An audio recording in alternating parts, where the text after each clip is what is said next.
Ndabaramukije bakunze ibiganiro vya televiziyo Isanganiro ndabaha nikaze umakuru mu rurimi rw'ikirundi nakabagizwe n'ingingo nkuru zikurikira. Umukuru mugambwe senere umushinga amateka Agathon Rwasa hariho umugwi w'abanywanyi 10 bo mugambwe baheruka guhagarikwa mu rwego rukuru rwa senere bavuga ko bamukuye mu mabanga yo kurongora umugambwe kuri uyu wa kabiri nkuko bivugwa na Terence Manirambona umwe mu basinye kuri iryo tangazo. Nayo umunyamabanga mukuru w'umugambwe senere umushinga amateka Simon Bizimungu avuga ko iryo tangazo ritagira agaciro namba kuko ababigize ntibabirekuriwe n'amategeko kuko abo 10 bakuwe mu mabanga kuva kwa 28 ruheshi muravyumva muri mwidonido ryano makuru. Abadandaza isukari muri zone Nyakabiga basanzwe bayikura muri Sosumo basaba kuyihabwa kuko bamaze amezi 2 batayironka. Na chef de zone wa Nyakabiga ntabihakana kaze mwidonido ryaya nayandi ni mukanye sasa.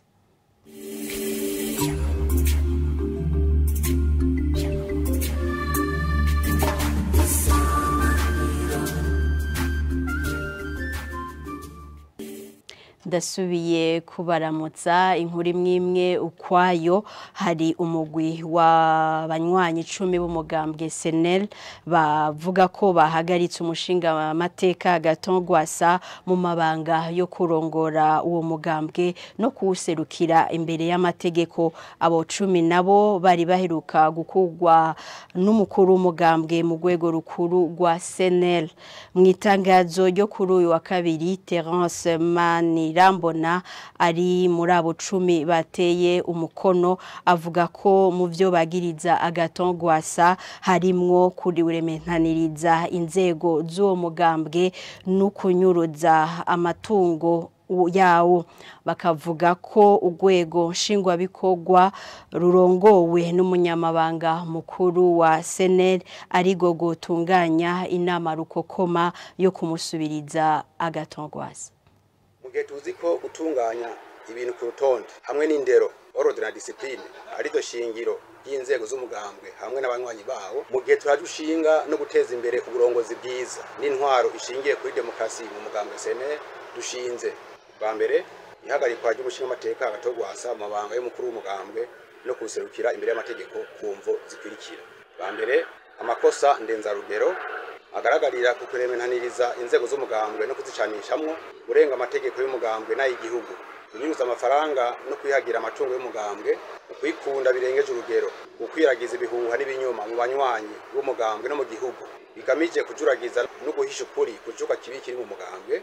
Kabiri guta imirimo n'amabanga igihe kirekire. Dufatiye ku bihe bigoye umugambwe senel urimo haraciye amezi 8 dusanga umukuru w'umugambwe yataye imirimo n'amabanga yiwe igihe kirekire cyane, nazo bikaba bigaragarira mu kudatunganya amanama y'inzego nk'uko bitekanijwe n'amategeko y'umugambwe, agacerere kadasanzwe no kutishura na rimwe abo basangiye uburongozi bamusaba inama no kwicara ibibazo birangwa mu mugambwe byaciye mu migwihwaniro y'indongozi mu nzego nkuru z'umugambwe groupe WhatsApp no mu makete izo ndongozi zamwandikiye icese inshuro nyinshi hisunzwe ingingo ya 38 agace ka kabiri mu mategeko y'intwanyamugambwe. Benshi mu bagize ibyo bikuru by'umugambwe senel basanga ikibanza cy'umukuru w'umugambwe senel caratawe.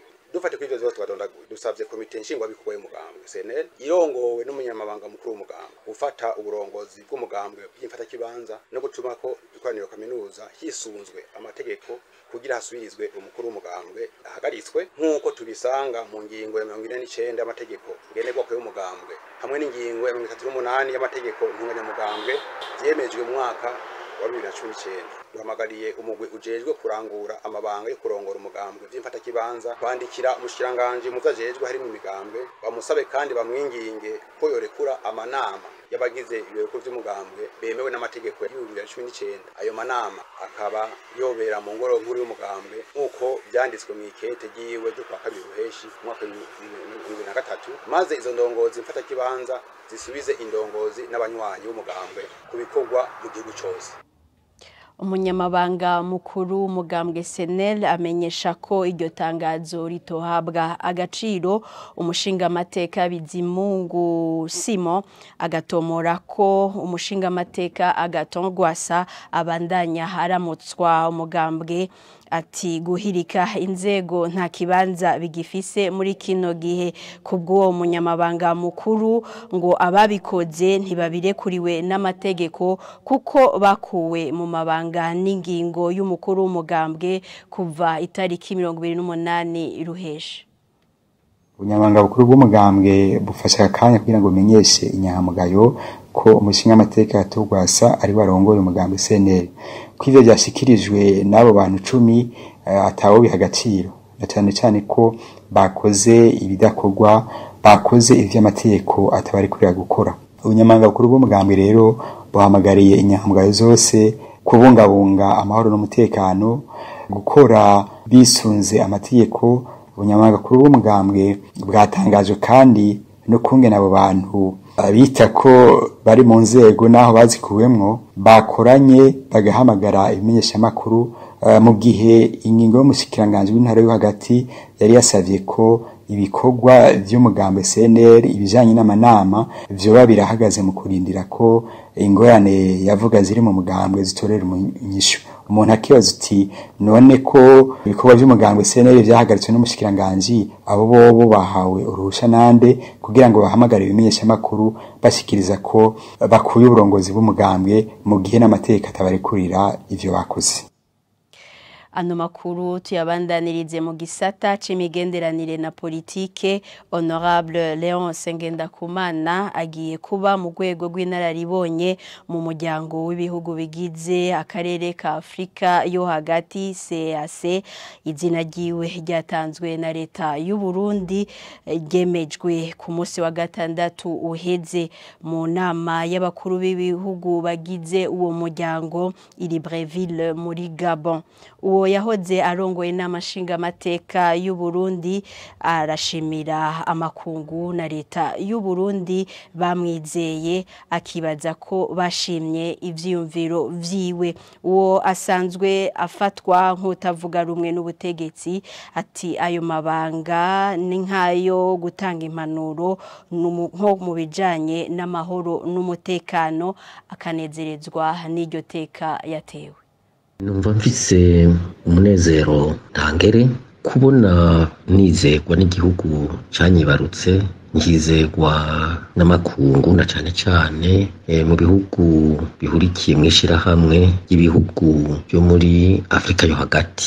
Kubona inshingo yo mabanga ngira ntibaravye ko ntavuga rumwe na leta, ngira baravye ivyumviro vyanje. Mu bisanzwe jewe mvuga rumwe na leta kuko leta ivuga ineza y'igihugu n'umunyagihugu. Leta ivuga umutekano kuri bose. Leta ivuga ubutungane kuri bose. Leta ivuga intwaro ya demokrasi, intwaro ibereye ishingiye ku mabwirizwa n'amategeko. Leta ivuga iterambere ry'igihugu. Ico kumbure tudahuriza ko na leta n'ingene bikorwa. Leta irafise ko ibibona uko bikora, naje nkaba mfise uko mbona vyokorwa. Ivyo rero mu gihugu kirangwa mu intwaro ya demokrasi nibisanzwe. Icya kabiri, umuntu agenwe muri runo rwego rw'abahumure muri ivyo bihugu abajejwe gutanga impanuro na cane mu rwego bafise rujejwe ivy'amahoro n'umutekano, mu rwego rujejwe ivyo gukurikirana amatati no kuyatatura. Umuntu aragerageza agatanga impanuro zibikwega induru mu gihugu canke muri ivyo bihugu, gutanga impanuro kuvyerekeye ababa bari muri ayo matati, ingene boja hamwe ayo matati agatorerwa umuti ku neza y'igihugu n'abanyagihugu. Hanyuma akamaro vyogirira igihugu c'u Burundi sakamaro kaje Ngendakumana Leonce, nakamaro ubwo rwego rw'abahumure ruba washoboye kugira mu guhanura umukuru w'umugwi washizweho n'ivyo bihugu kugira turakurikirana ibikorwa byose, kuko bakuru b'ibihugu ntibashobora kuza barahura babonana, hama nawe akabishikiriza abakuru b'ibihugu, hanyuma ibivuyemwo bigashobora gufasha muri ivyo bihugu kwisuzuma no kugabanya ibintu byose bizana amatati mu gihugu, kugira ngo abantu baje hamwe bakore ibihugu byabo biteze imbere. nuko abantu bofatirako bakiga bakaza baremera impanuro. Kubona leta irungika abahoze mu nzego z'igihugu kwiserukira mu nzego z'amashiramwe mpuzamakungu ngo niteka ku gihugu bivugwa na ambassadeur Cyprien Bonima yahoze ari umushikiranganje w'u Burundi n'ayandi makungu. Abishikirije inyuma yaho Leonce Ngendakumana yemejwe ngo aje mu rwego rw'inararibonye mu muryango w'ibihugu bigize akarere ka Afrika yo hagati CAC. Uwo yahoze ari umushikiranganje w'imigenderanire akabona ko Uburundi bwari bwaratevye, akavuga ko iyo ngendo yo gushinga amabanga abahoze mu nzego z'igihugu ikwiye gukomezwa. Icyambere cyo ndashimira leta y'u Burundi kuko yumviriye yuko abantu bafise amabanga bigeze gukora mu gihugu cy'u Burundi kandi basanzwe bazwi yuko yo bashira imbere kugira ngo bagire icyo bafashije muri Afrika cyangwa ahandi.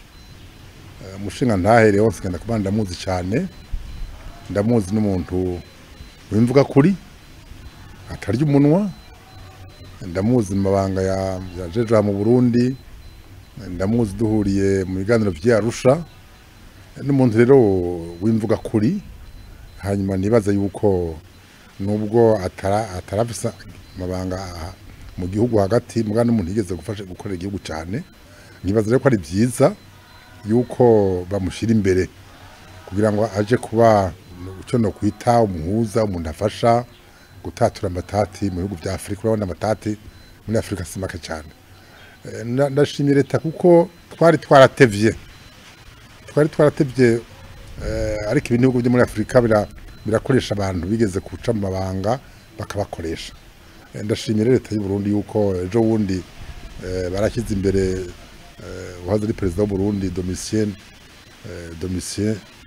Ndayizeye, none ubu naho bashyize imbere ntuzere hose ngenda kuba ari ikintu giza cyane kuko aho uri hose uguma uri Burundi kandi urakorera Burundi mu gihe uko zibi uri Burundi aho kwizigira ukaja hanze ugakora byiza niteka ku Burundi kandi niteka kuri iyo muntu nyene bashinze mabanga. Inyungu nini cyane mu gihe ufise abantu mu gihugu cawe bizigiwe n'amakungu n'ikindi gihambaye cyane. Leonce Ngendakumana ivyo azokora bazogira bati n'umurundi yakoze iki kintu n'inyungu ku Burundi. Turafise abantu baciye mu nzego bireke by'ubutunzi, turafise abantu baciye mu nzego bireke by'ubuvuzi, turafise abantu baciye mu by'ibigenderanire n'abantu benshi cyane kandi bagishobora gufasha aho hose bishobotse. Nibabigire byo byiza cyane kuko bihundi bihugu byinshi usanga barabikoze. Uko ufite abantu benshi hanze niko bakuvugira ko nta murundi azogenda kuvugira nabi igihugu ciwe ari hanze. Dusozere ano makuru mu rurimi rw'ikirundi mu gisata c'ubudandaji. Abadandaza isukari muri zone Nyakabiga commune Mukaza mu gisagara ca Bujumbura bari ku rutonde rw'abayihabwa na Sosumo baridoga ko bamaze amezi 2 batayironka. Umukuru wa zone Nyakabiga aravyemeza akamenyesha ko bigoye gukurikirana itangwa ry'isukari mu gihe abadandaza batayironse. Ni inkuru ya Divine Akimana. Uyo numwe mu badandaza avuga ko ari ku rutonde rw'abaroswa isukari mu ihinguriro ya Sosumo. We co kimwe n'abandi bavuga ko bamaze amezi aharugwa muri 2 bataronkejwe isukari. Bavuga ko n'intonde z'abahora bayiroswa zidaherutse gusohoka. Je ndamaze igihe kitari toya nk'amezi ararenga nk'amezi 2 ahora bampa agatoni kamwe abo tumaze igihe tutaronka tuzi gituma bataduha. Tumenya ko turonka yo bafishije hari yanya bafishije abashaka kubarira ati ico gutorera amasheke harageze muri gahunda ntibishobora kubimenya tutakubarira. Buri kwezi barafisha akavuga ati zone iyi izotora isukari nganuku abantu banganuku, ariko haraciye ngira nk'amezi 2 ngo rutonde rutaza ntaco muri Sosumo bigeze batubarira. Twe dusaba yuko Sosumo yoraba atayihari muri Sosumo bagafuma ari ahandi hantu boyemporota bakayirondera kubera abanyagihugu mu ncamake ikintu kijanye n'isukari baragikeneye. N'urongoye zone Nyakabiga aravyemeza. Geruvende yo kubwayo avuga kandi ko bigoye gukurikirana itangwa ryayo mu gihe itariko iratangwa. Novuga yuko gushika no munsi ntokwemeza yuko izo ntonde zakira zisanzwe zihari ko ziko zirakora kuko abadandaza twatanze ntabwo ariko baronka isukari ko mumvise ko n'abadandaza babwira yuko hariho groupe bafise ko baganiramwe ivy'isukari yoba yarafuswe. Rero twavuga yuko kugeza izo ntonde twege muri administration twatanze twati ko zirakora. Ikibazo kiraho nyene kuko burya umuntu akurikirana uwazi kandi ukurikirana umuntu watanze kugira ngo umenye by'ukuri ko ibyo bamuhaye bishikanye kuri tere, umenye yuko ingene karabitanga, umenye yuko n'abene gihugu weko rabironka. Rero gushika munsi twokomeza yuko ico kuba kitworohera. Naho biruko uwarongoye zone Nyakabiga ahamagarira abanyagihugu arongoye kurindira isukari batekanye. Divine Akimana tugushimire kuri iyo nkuru waduteguriye. Aha niho dusozereye ano makuru mu Kirundi twabateguriye. Shimire mwebwe mwese mwayakurikiye na hejo nk'aya mango ibiganiro vya televiziyo Isanganiro birabandanya.